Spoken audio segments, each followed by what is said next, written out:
رفقا سلام، من علی ژاپنی هستم و اومدیم با یه ویدیوی عالی در خدمتتون باشیم. تا انتها با من همراه باشید.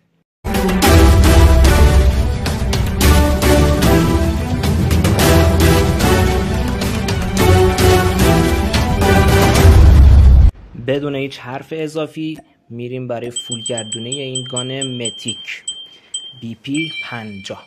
دور اول جتپک رو داد، خوبه. 30 تا ببینیم کدومو میده. 4. واقعا 4 میده، چیز الکیه. من که یه بارم روی گانام ننداختم. الکی این طبعا اینم برای مولتیه که به دردمون نمیخوره. دور بعد ببینیم چی میده. نایفو داد. نایف واقعا قشنگه. من که خوشم اومد از این نایف، خیلی خوبه. 200 تا CP. کالیم کارت.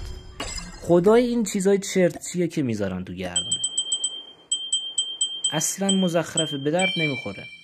فلشبنگ لژند عالیه.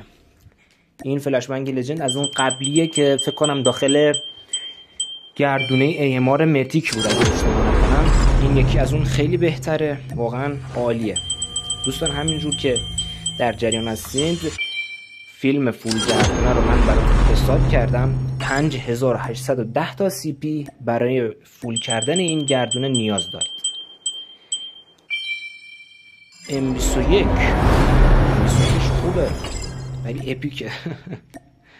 2300 تا. بینم متیک BP 50.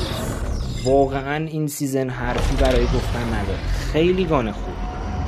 اتچمنت بتل رویال هم براتون میذارم آخر ویدیو.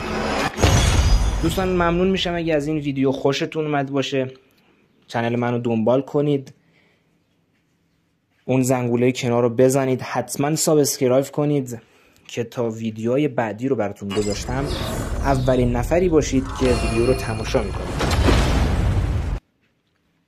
این اتچمنت رو حتما بچینید واسه بتل رویال، خیلی عالیه. دوستان عزیز تا ویدیوی بعد، بدرود.